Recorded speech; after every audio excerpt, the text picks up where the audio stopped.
Welcome, ladies and gentlemen, to 2025, and welcome to a brand new Paperback Warrior podcast episode. It's great to be back here after taking the month of December off. I feel like I'm recharged and ready to hit the podcast trail hard this year and just deliver a ton of awesome features, reviews, and stories. Today, my main feature is on a New York crime fiction and pulp author named George Harmon Coxe. That's spelled C-O-X-E. I wanted to explore the author's life and body of work and get the full scoop on this prolific 20th century mystery writer. He was a Mystery Writers of America Grand Master and served as their president at one point. He was a pulpster who also wrote novels and screenplays. I'm also going to read you a short story today by John D. MacDonald titled Get Out of Town. Additionally, I'm also going to present you another shorter feature on a vintage paperback publisher named Hillman. They published paperbacks from 1943 through 1961, and I dug into my handy resources to look at that company and all of their production. So let us kick things off with a brief look at 2024. Believe it or not, 2024 was the least productive year for new stuff right here at Paperback Warrior, probably in 6 years. The first part of the year was so busy for Tom and I from a work standpoint that we were only averaging like one review per week. That pace ended in June and we got back to doing a lot more reviews. Then in August, I was able to resurrect the podcast and had 2 episodes for August, 3 for September, 2 for October, and 2 for November. That was 9 new episodes for 2024 and plenty more of that coming for this year. In terms of written reviews, we were able to cover every genre multiple times.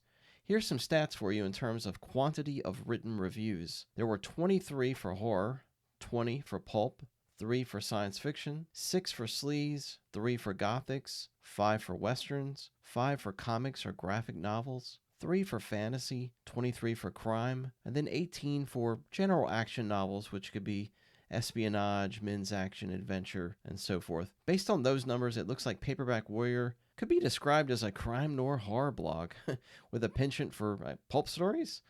It kind of surprised me. For my personal reading and reviews in 2024, the books that I removed from my bucket list was Jack Higgins' The Eagle Has Landed, Bram Stoker's Dracula, Jack Finney's The Body Snatchers, and Planet of the Apes. I made an emphasis on reading 2 biblical history novels in David Warrior King, and also a book about Paul titled God's Warrior. I also discovered historical adventure author Griff Hosker, stories by Donald Hobart, and I delved into a number of police procedural series. I was also happy to rediscover some old Marvel black and white stuff like Tales of the Zombie, and older comic series titles like Tomb of Dracula and Dragar the Invincible. In closing, I'd say Paperback Warrior did a great job in 2024 overall, but it can only get better from here, right? So with that being said, let's jump into 2025 with the very first feature of the year. I'm going to hit some tunage to get us warmed up.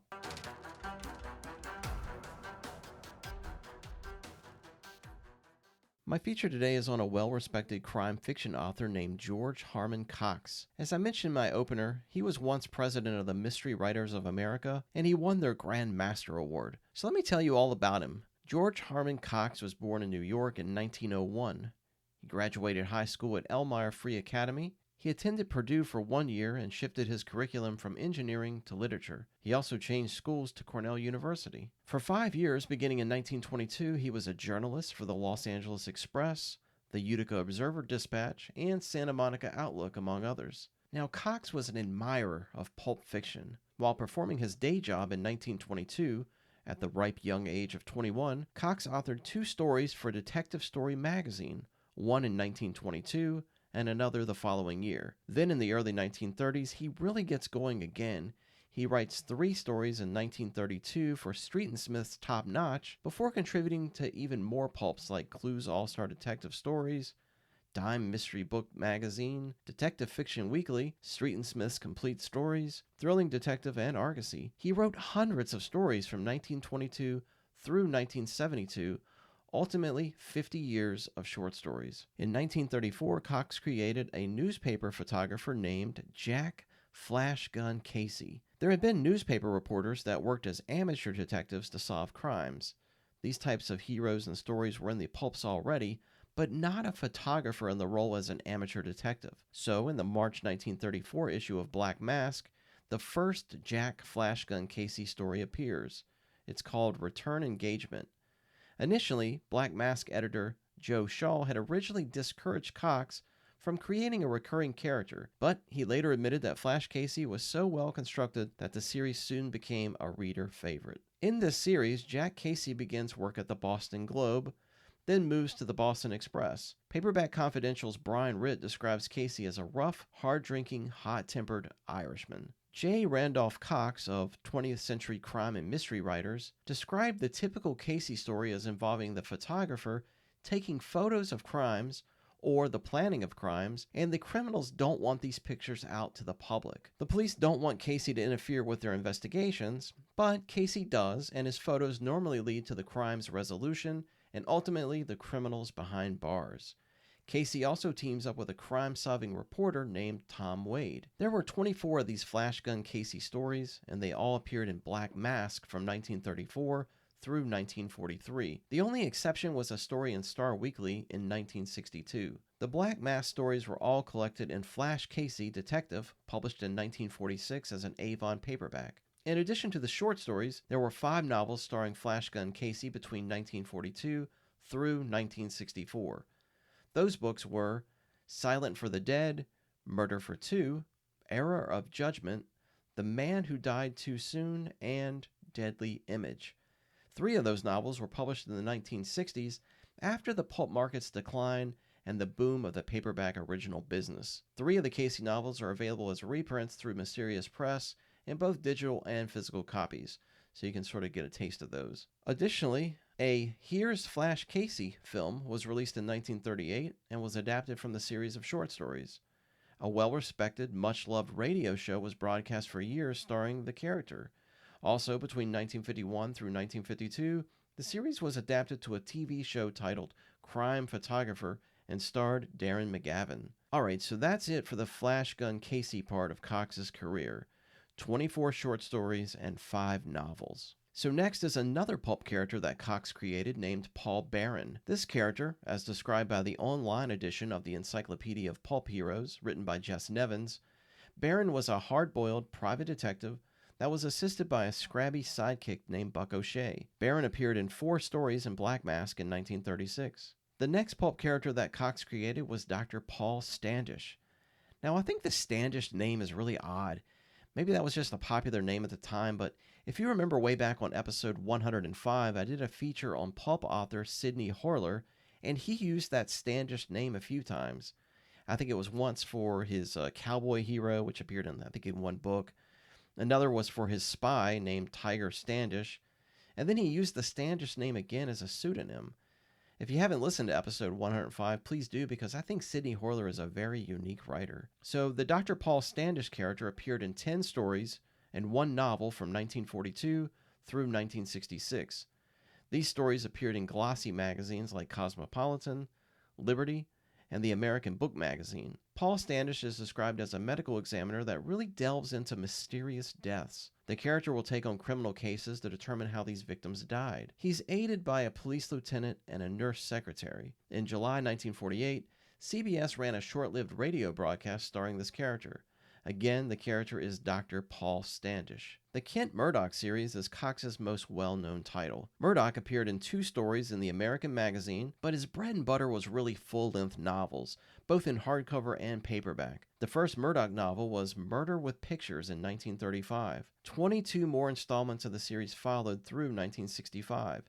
Now you can get most of these books, if not all, through Mysterious Press as reprints. In Paperback Confidential, Brian Ritt describes Kent Murdoch as being a smarter version of the Flash Gun Casey series. Murdoch has a formal education, he's sophisticated, he's well-mannered, he's married to a woman named Joyce, and they work together as a team solving crimes in Boston's upper crust. In the Encyclopedia of Pulp Heroes, Jess Nevins summarizes the character as a photographer for the Boston Courier-Herald. Because he's more intelligent than the police, obviously, he can solve the crimes. However, many times he has to clear his own name after being accused of being a participant in the crime. Murdoch's wife Joyce plays a prominent role in the first 6 books, and then she just disappears. Murdoch also teams up with a hard-boiled private eye in this series named Jack Fenner. Now, Fenner would also star in his own novels as well, although I really couldn't quite figure out how many. But again, this is the Kent Murdoch series. So far, we've mostly concentrated on characters that were amateur detectives. However, Coxe also had an official detective in Sam Crombie. Crombie appeared in 2 novels, He Lives in New York. In the first novel, The Frightened Fiancé, Crombie's on the trail to figure out who killed one of his fellow detectives. In The Impetuous Mistress, Crombie must figure out who killed a young woman from a quartet of suspects that all had motives. Again, this is the Sam Crombie series of just those 2 books. Coxe's other official detective was Max Hale. He appeared in Murder for the Asking and The Lady is Afraid. Hale is a wealthy New Yorker who attended the State Police Academy and then just doesn't have any motivation to solve crimes. He's sort of roped into crime solving by his secretary, Sue Marshall. Again, this is the Max Hale series of just those 2 books. Now, Coxe also wrote a number of standalone crime fiction novels that were published by a variety of publishers in both hardcover and paperback. In the 1930s, Coxe's writing had become so popular that MGM began to take notice. They employed Coxe between 1936 until 1938 to write screenplays. However, it just didn't work out because Coxe preferred writing books and stories as opposed to writing screenplays. 3 of Coxe's stories were adapted into films: Women Are Trouble, Murder with Pictures, and Here's Flash Casey, which we alluded to earlier. One of the reasons why Coxe's writing concentrates on believable characters is that he would often interview police inspectors, district attorneys, photographers, lawyers, and sometimes would spend long hours with them just interviewing them about crimes. He was elected to the president of the Mystery Writers of America in 1952, and he won the Mystery Writers of America Grand Master Award in 1964. Earl Stanley Gardner, an iconic mystery writer that penned the Perry Mason series, said this about George Harmon Coxe, quote, "George Harmon Coxe is a first-magnitude star in the mystery field. His work is uniformly entertaining, gripping, and exciting. He's one of the few authors who have the knack of hitting a fast pace and keeping it from chapter to chapter and book to book." End quote. Gardner would also go on to describe Coxe's writing as spellbinding suspense. Prolific author James Reasoner stated on the Mysterious Press blog that Coxe had a number of strengths as a writer, most notably his ability to put together strong, complex plots and to create tough, likable heroes. His prose, like his protagonist, is blunt and straightforward, interested primarily in just moving the story along. In the March 11, 1971 issue of the Island Packet, Eugene Abel interviewed Coxe, and he had this to say about his literary work and career. Quote from Coxe, "When you get my age, and have written as many books and stories as I have, you have to be careful not to be repetitive. I like to write a book that has a good story with believable characters. If a reader figures out the mystery halfway through the book, I want the story to be good enough and the characters real enough to make them want to finish it. The trickier you get with your ending, the more you sacrifice the story." End quote. In that same interview, Coxe referred to his influences as Raymond Chandler, Ross MacDonald, Eric Ambler, and John D. MacDonald. He said this, quote, "Some of these men are the finest writers in the world, but because they write mysteries, they don't always get their due from the critics. Ross MacDonald is a magnificent storyteller, although his novels usually follow a pattern. The other MacDonald is a prolific writer."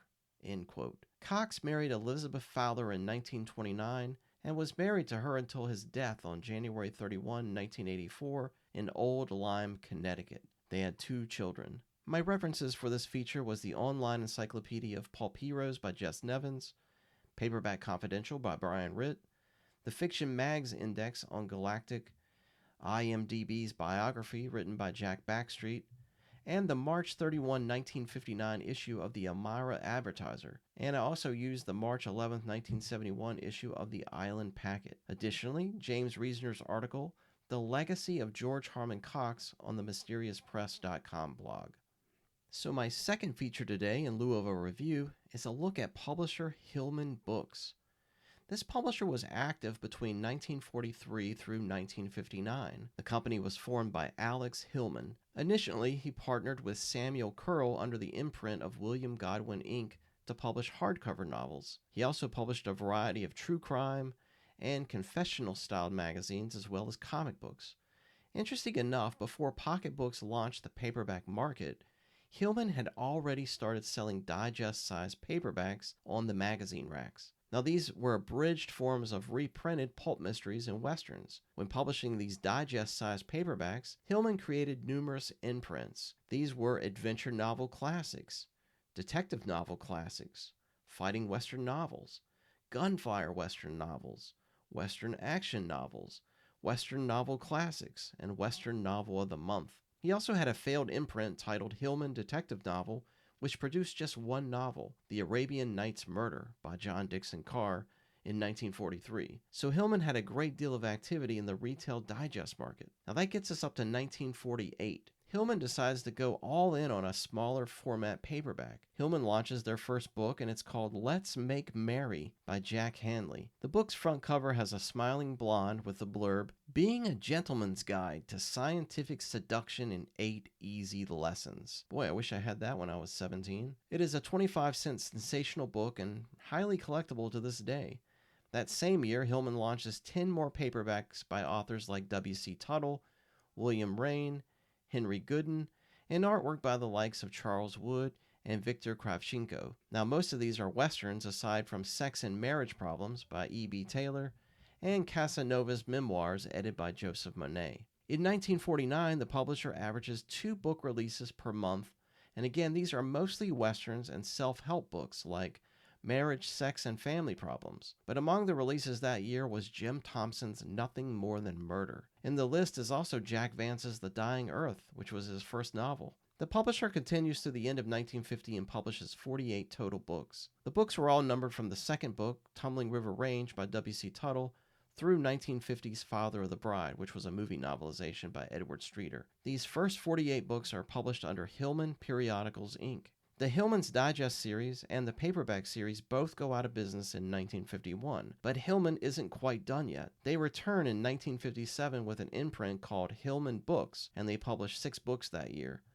The numbering system begins with number 100, but this was short-lived, and after the 6 books they went on a hiatus due to distribution issues. They returned to business in late 1959 and began publishing again, picking up with number 106 and continuing publishing books through 1961, ending with book number 205. Notable books during the time from 1957 through 1961 was The Elvis Presley Story by James Gregory, with an introduction by Dick Clark, and 2 Gardner F. Fox Sleeze novels, Cardboard Lover and Scandal in Suburbia, and one of his adventure novels titled The Devil's Sword. Authors published included Dean Owen, Joseph Chadwick, Lee Florin, Paul Evan Lehman, Lewis B. Patton, William O. Turner, Nelson Nye, Hal Elson, Rex Stout, and Philip Ketchum.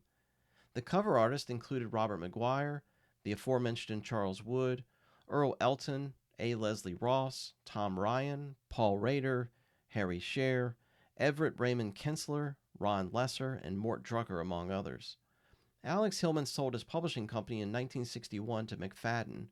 For a short time, McFadden called the books shortly after their purchase as Hillman McFadden Books, but then they just simplified it to McFadden Books, and the Hillman name became lost to the ages. My references for this feature was John Warren's official Price Guide paperbacks from 1991 and Kenneth R. Johnson's incredible write-up on the publisher, which can be found at bookscans.com. Alright, so if you're jumping off here, please return in 2 weeks for another awesome episode I've got planned. Additionally, follow us on Facebook and X, and please watch our YouTube channel for amazing videos nearly every single day. For today's story, I chose Get Out of Town by John D. MacDonald. It was originally published in New Detective in May of 1949. He came down the dark street toward the car with Sally Owen after the double feature, and he was wryly amused at the way they had to keep telling each other, through shallow laughter and unfunny jokes, that everything was really going to be all right. The curbing was high, and Sally stood behind him as he bent over to fit the key into the lock. They came around both ends of the car, silent and purposeful. "Go home, Sally," he said flatly. "Run." She screamed as they hit him high and low, bearing him down, his head thudding against the black metal side panel of the car. There were 3 of them. He slammed his knee up into one of them, and turning to struggle to his feet, he saw the distant streetlight, saw the broad blue shoulders of the cop who stood, his head self-consciously turned from the sounds, the scrape of shoe leather on concrete, the grunts of effort, Sally's second scream. One of them went high on his shoulders, and he twisted convulsively. The man was catapulted onto the shining roof of the car, scrabbling with his fingernails, sliding slowly over the far side. But as he turned, he saw the glint of metal banding a fist. He half turned, but the heavy brass hit him silently in the middle of the forehead. Consciousness was a gray, swirling place of weakness, and he felt himself being rushed back against the wall of the dark building, his knees like water. One of them was on each arm, and the third one came up, his words echoing hollowly through the temporary anesthesia of the blow. "Durgan, this is from Larry. He's afraid you won't leave town. He's afraid you'll get wise. This is from Larry, your pal." But Durgan shut his eyes, relaxed his neck muscles, sagged into the hammer blows of the punches. He opened his eyes as he heard the sobs tearing at Sally's throat. A blow tore his underlip into sagging wetness, driving a splinter of tooth into his tongue. She came at the man who was throwing the punches, her hooked nails reaching for his eyes, her shoes hammering his shins, a blonde fury with blazing eyes. The man cursed and backhanded her with sullen force, driving her to her knees. It wasn't her tea party. She should have gone home. This wasn't for her. Bus tore both arms free with one white blaze of anger. He ignored the man on his left, got both hands on the throat of the man on his right, and slammed the narrow head suddenly against the bricks of the wall. As the man slumped, Bus Durgan, in one continuous motion, spun back and drove straight ahead with a thick right fist. The man who had cuffed Sally bounced back against the side of the car, rebounded onto his face. His face hit flat against the sidewalk with a sound that was like the slap of a wet towel. The third man stood half crouched, and there was a gun in his hand. A thin line of teeth gleamed against the night, disclosed by the twisted upper lip.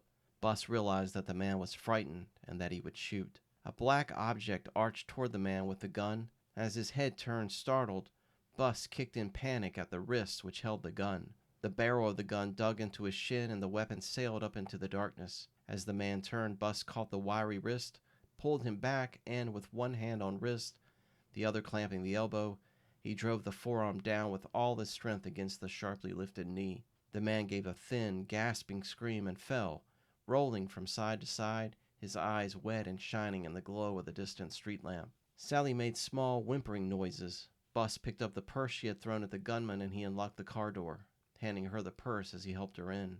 The lights glared whitely, and he drove slowly to the corner. He reached across Sally, rolled down the window, and called out, "Go back down the alley, officer, and pick up your friends." "Yes, sir, Mr. Durgan," the cop said, his voice neither eager nor sullen, just flat and matter-of-fact. He parked in front of the emergency room of the hospital. Sally showed him the fragments of the mirror that had been in her purse. There was a touch of hysteria in her tone as she said, "This means 7 years bad luck, boss." He clamped his big hand on her knee, steadying her. "I told you to go home, but I'm glad you stayed. And now you're part of it, Sally. From now on, I can't leave you alone. They'll take it out on you. Come on with me." The corridor had a bitter antiseptic smell. The intern clattered his coffee cup into the saucer, took Durgan over under the light. 2 stitches in the lip, friend, and tape the forehead. You've got rough friends."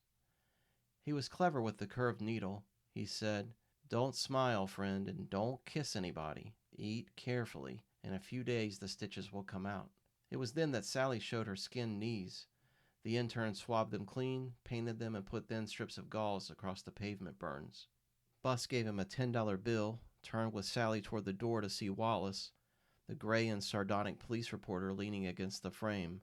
Wallace said, "The hammerman of the ex-commissioner of public safety now takes a hammering. It was a great fight, but who won, Ma?"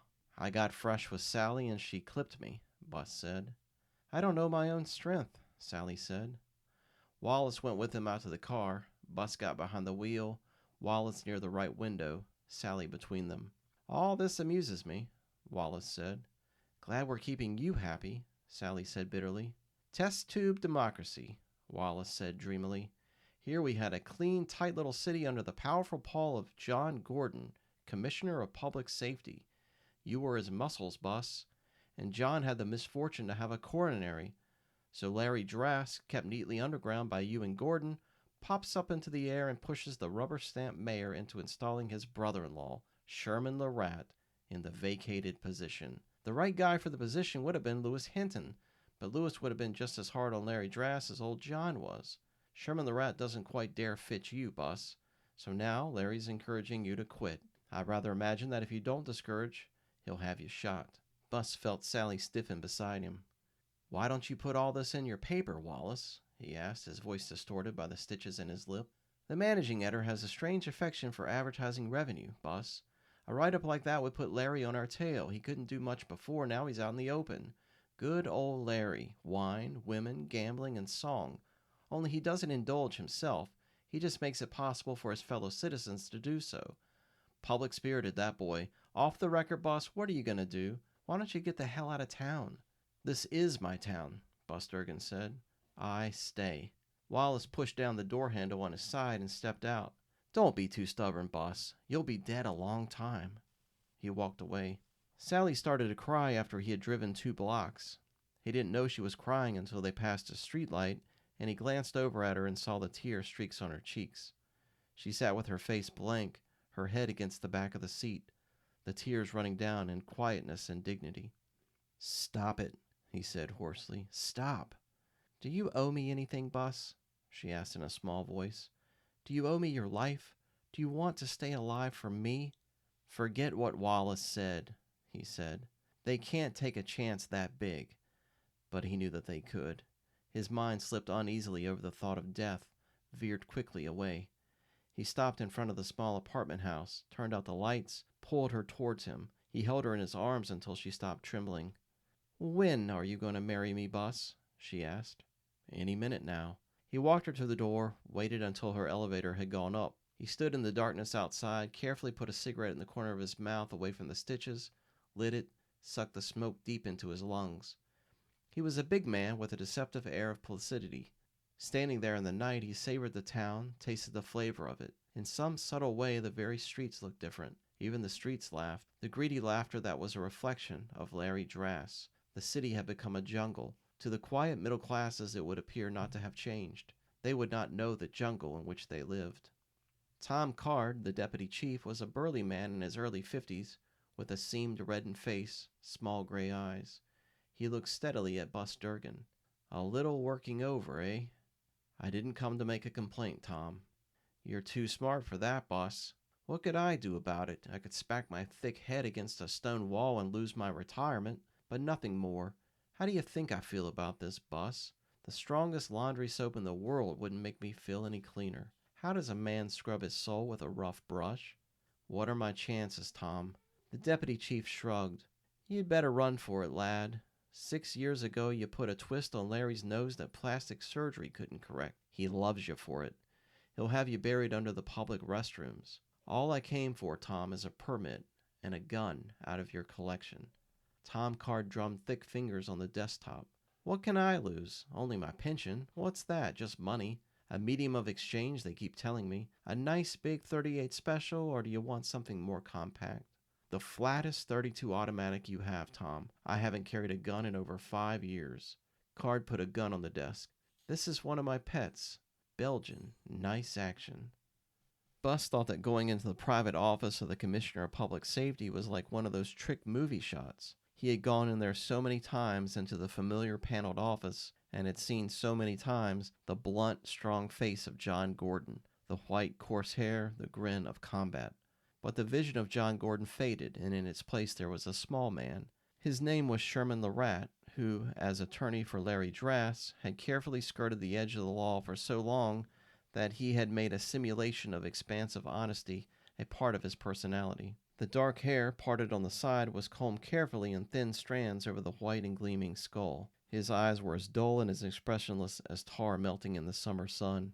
The thick, too red lips were spread in a constant, good-humored smile. He wasn't fat, but there was a look of fatness about him, a look of fat living, a hotel room look, a manicure, bourbon and water, benzodrine, barbiturate and blondes look. He jumped up from behind his desk and came eagerly over to Bus Durgan, both hands outstretched, a look of concern on his face. My dear boy, what on earth happened to you? Cut myself shaving, Bus said. Sherman the Rat clucked. Well, I'm glad you're able to be up and about anyway. We've got a lot of work to do. He scurried back to his desk, picked up a small mechanism and handed it to Bus. As Commissioner of Public Safety, Durgan, I am concerned about the placement of our traffic lights. This device is a counter. I want you to personally make a survey of traffic at each of our traffic lights. I want a noon hour count, 12 to 1, and a count from 5 to 6. All cars coming into the intersection. You take your position and push down on this little lever for each car. That automatically records each one and gives you a total figure. Bus stared at him. You want me to stand on a corner and count cars with this thing? Sherman the Rat smiled. Of course, if you'd prefer not to do this sort of work, it will be necessary for me to employ someone who will. Oh, I just adore to count things, Mr. Rat. Nothing I like better. I'll just count like crazy. The rat licked his lips. I thought you would. There are 411 traffic lights in the city, Durgan. I want a detailed report. Bus smiled until the stitches began to hurt his lip. He left the office. From the outer office, he called the bank where Sally worked. The girl said, Miss Owen hasn't come in today. Sweat made his palm slick as he hung up the phone. He called her apartment. The phone rang a dozen times. No answer. He sat heavily behind his desk, staring at the phone, the knots of muscle ridged at the corners of his jaw. This wasn't the way it was supposed to be. They had moved the pieces on the board too fast. They had been more eager than he had thought. He looked up the number of the double deuce, dialed it with a steady finger. Double deuce, a harsh voice said. Give me Drass. And who the hell are you, friend? This is Durgan. Drass is expecting me to call. He sat and held the phone, and he could visualize the interior of the Double Deuce, a nighttime place that would be jaded by daylight, an abandoned set for a B picture. He could visualize Larry Drass coming to the phone. Larry, the young old man, blonde hair flecked with gray, languid, bored with his clipped British accent, his crisp tweeds, his new air of victory. Durgan could taste the hate, a film on his tongue, a rasp in his throat. Ah, Durgan, Larry Drass said. What's the deal? Bus asked, forcing the words past the knot in his throat. Deal? Oh, yes. You're leaving town, aren't you? That depends. On me, of course. By the way, your Miss Owen is very charming. She's bored in that stuffy old bank, Durgan. I'm booking a South American entertainment tour. She thinks she might like to go along. So I'll leave town. You have a reputation for sticking by your word, Durgan. A rather outmoded index of honor, don't you think? I'm having a statement prepared. It tells how you and John Gordon got fat on bribes over the past few years. Times, dates, places. They implicate a few of my boys, but not too seriously. I want your signature on that, Bus. The hell? Oh, I won't use it right away. Just in case Lewis Hinton should ever give me trouble. He was so closely tied up with old John, you know. Tarred with the same brush, I believe is the expression. Kidnapping is federal business, Drass. So I've heard. Miss Owen came here of her own free will. She understands that her coming here is the only reason you're alive this moment, Durgan. Come now, you people are making all this very troublesome. Come on out and sign, and then you have my word that you'll both be taken over to Martin City and released. Durgan waited for several seconds. He said softly, Expect me tonight, Drass. He hung up, put his face in his hands, breathing softly, slowly. He thought of vulnerability, of the value of a hostage, of the completeness of defeat. He went from the office to his furnished room. He sat on his bed and tried to forget the fear, tried to think clearly and objectively, and the answers came up wrong. He saw Sally himself in Martin City. Oh, it would be done nicely with all the trimmings, probably in a hotel room, like the time Chamberson had crossed Drass. Chamberson had been found in a hotel room in Martin City. His woman was with him.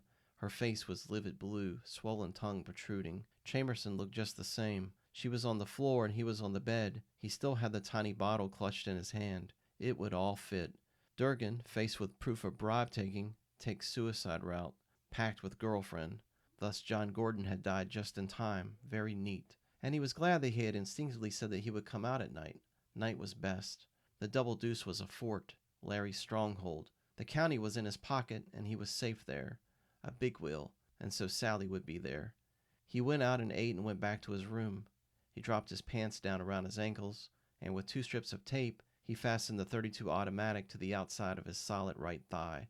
Then with a scissors, he cut the bottom out of his right-hand trouser pocket. He fastened his belt, put his right hand in his pocket. By straightening his arm, his fingertips touched the chill butt of the gun. When it was dark enough, he got into his car and drove up to Waverly Avenue. He parked a half-block from Sherman Larat's house. Larat was having a small dinner party.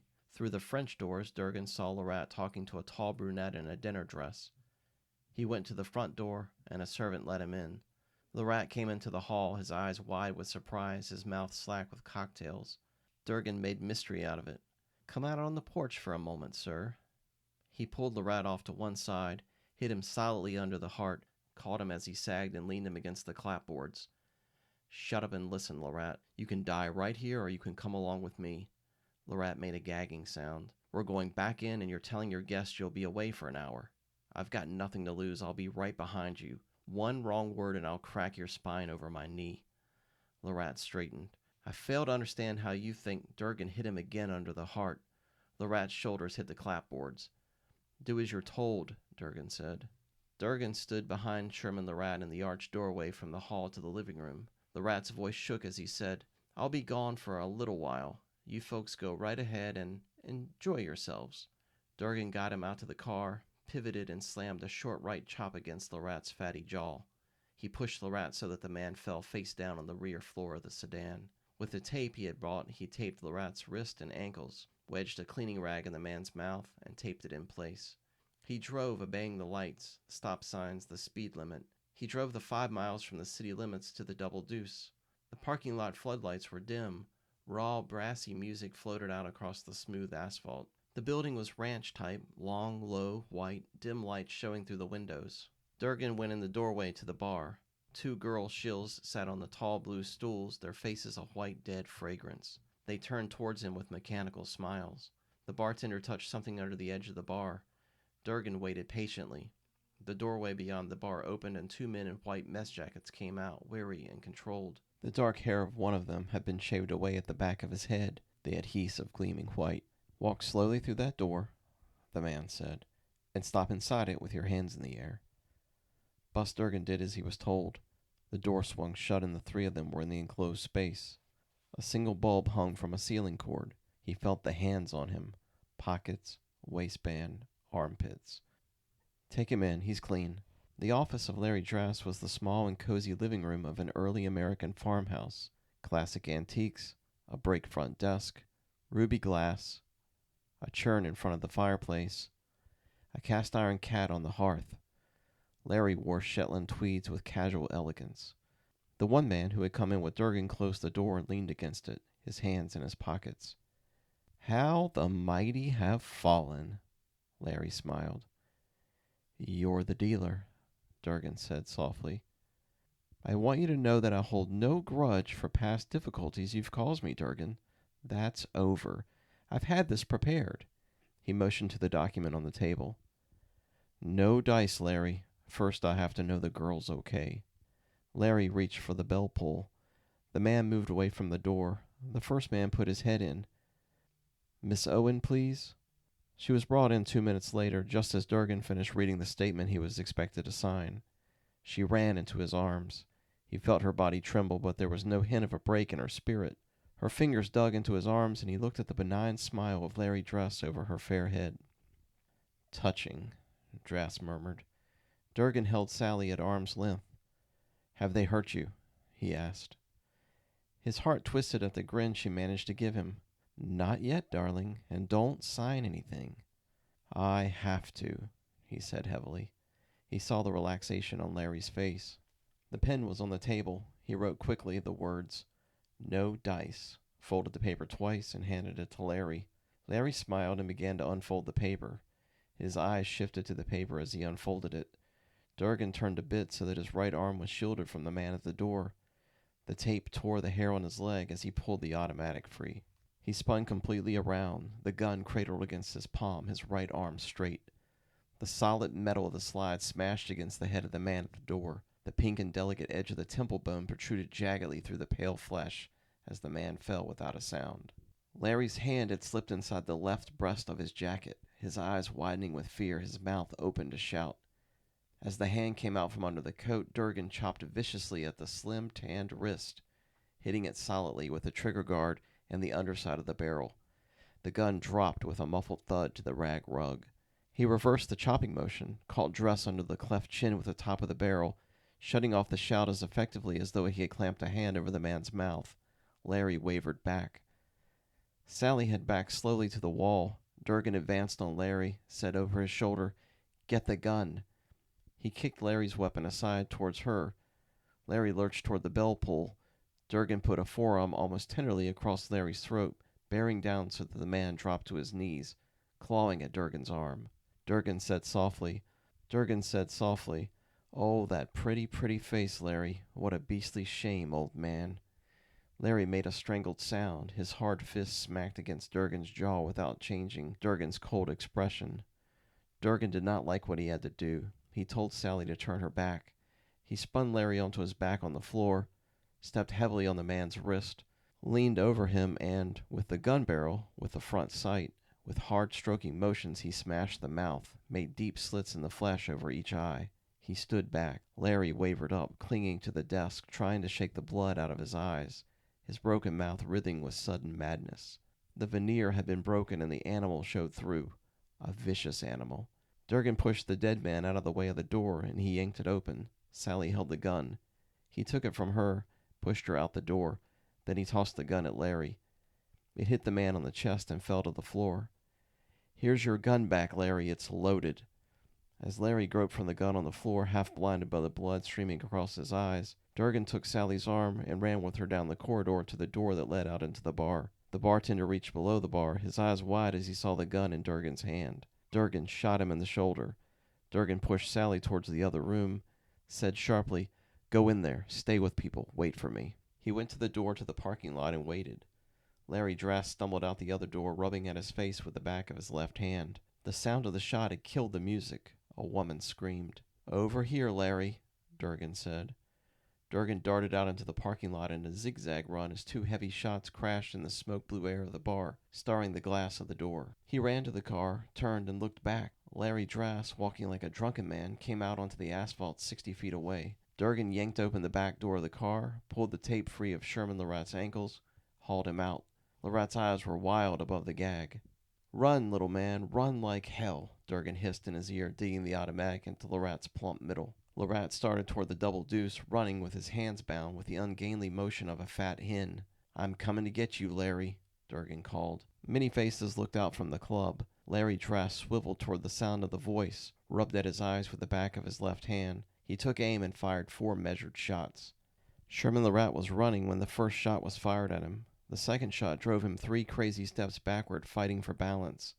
The third shot knocked him off his feet, falling like a rag doll. The fourth shot passed over where he had been, rang off one of the cars in the lot. Bus Durgan stood beside Wallace at the foot of the stairs as Mayor McRoe, his eyes puffed with sleep, came ponderously down, belting his robe around him. "What is the meaning of this?" McRoe demanded in a rich baritone. Wallace said, "Mr. Mayor, we've come to urge you to make an emergency appointment. The city needs a new commissioner of public safety." "But Mr. Larat is the—" "Mr. Larat is dead, Mr. Mayor." McRoe stepped on the third stair from the bottom. He wiped his heavy mouth with the back of his hand. "That is a misfortune, gentlemen, but I can see no necessity for making an appointment until I've discussed this matter with—" "No dice, Mr. Mayor," Wallace said. 50 witnesses saw Larry Drass shoot and kill Sherman Larat. The mayor's voice had a strangled sound. "Shot? You mean—" "A little misunderstanding. We'd like to hit the morning edition with your appointment of Lewis Hinton to the post." "I will not be dictated to, either by the press or by you, Mr. Durgan," Wallace interrupted. "That place out there is alive with county cops, Mr. Mayor. Some of our boys are out there, too. The Double Deuce. Larry kept pretty extensive records. The Ledger could probably print everything we pick up." McRoe put one hand on the banister. He said, "I'll get Mr. Hinton on the phone immediately and advise him of the appointment." Durgan set his coffee cup down and looked stolidly at Sally. Her face was drawn with strain. He said somberly, "So now I'm leaving town." Her eyes went wide with alarm. "But I don't— Bus, darling, I made Larry a promise that I'd get out of town, so I have to do it." "Are you joking?" she asked sharply. "No, I'm leaving town for a full month, and then I'm coming back." "How long will it take you to pack?" 35,000 potential bridegrooms in this town, and I have to get one with stitches in his lip." "I'll be packed in 20 minutes, she said softly. All right, so there you have it, the John D. MacDonald story, Get Out of Town. Hope you enjoyed that, and I apologize for the audio going in and out. You probably heard different volume levels or maybe just different cadence. I actually had to record this audio story in a lot of different sections simply because My wife, she's kind of moved up quite a bit at her job, so she's in a lot of meetings, and they last like, some of them are like 20 minutes, some are an hour, and I have to work around her schedule because she's talking in a common area in the house where you can sort of hear her from just about anywhere. So it's hard to record while she's in and out of meetings as well. I recorded part of the story in my office. Another part of the story I did in a utility closet.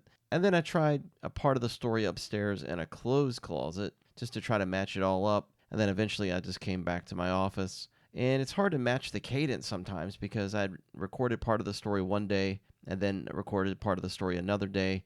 And you can't quite match up the cadence. Like sometimes you can remember where you are with emotions and the way you deliver the dialogue. And then other days you forget which character speaks in what dialogue, and you're not sure if you're speaking fast or slow for that particular character. So something I've got to work on and try to fix as time goes on. But I do hope you enjoyed the story. Hope you enjoyed the episode as a whole. Hope you enjoyed that feature. Be back here in 2 weeks because I've got another feature for you on another vintage crime fiction author that you're really, really going to like. So stay with me for that, and we'll see you in 2 weeks. Take care and enjoy whatever it is you're doing.